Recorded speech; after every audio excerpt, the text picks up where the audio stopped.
వేదికను అలంకరించినటువంటి పెద్దలకు, విద్యార్థులకు, తల్లిదండ్రులకు స్వాతంత్ర్య దినోత్సవ శుభాకాంక్షలు మరియు నా హృదయపూర్వక నమస్కారాలు.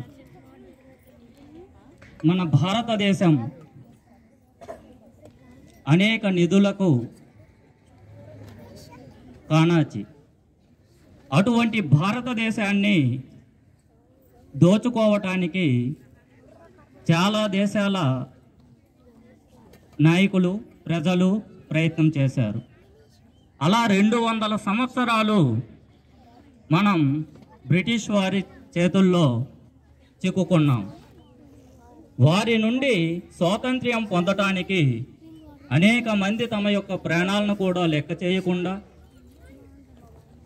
తమ సర్వస్వాన్ని కోల్పోయి మనకి స్వాతంత్ర్యాన్ని తెచ్చిపెట్టారు. అటువంటి గర్వకారణమైన లేదా ముఖ్యమైనటువంటి రోజు ఈరోజు. మనం స్వాతంత్ర్యాన్ని సాధించిన తరువాత మన దేశాభివృద్ధిలో ప్రతి ఒక్కరం పాల్గొనే విధంగా ఉండాలి.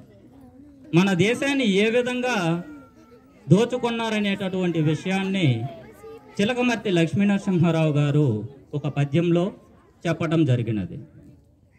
భరతఖండంబు చక్కని పాడియావు, హిందువులు లేగదూడలై ఏటుచుండ, తెల్లవారను గడు సరిగొల్లవారు పెరుగుచున్నారు మూతులు బిగియగట్టి అని ఈ పద్యంలో చెప్పారు.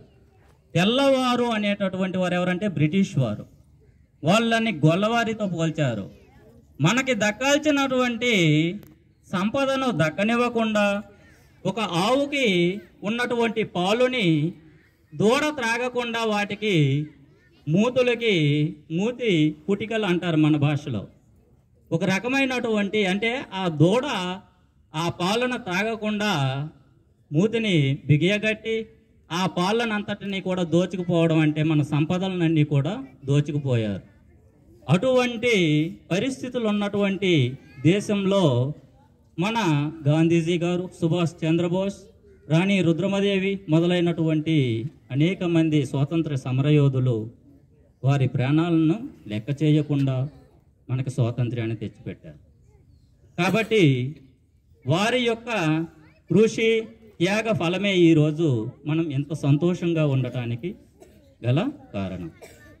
వారందరినీ కూడా ప్రతిరోజు కేవలం స్వాతంత్ర దినోత్సవం రోజున మాత్రమే గుర్తుంచుకోకుండా వారి త్యాగాన్ని నిత్యం కూడా మనందరము గుర్తుంచుకోవాల్సినటువంటి బాధ్యత మనందరిపైన ఉన్నది. జై హింద్, జై Bharat. Lovely sir, that was wonderful.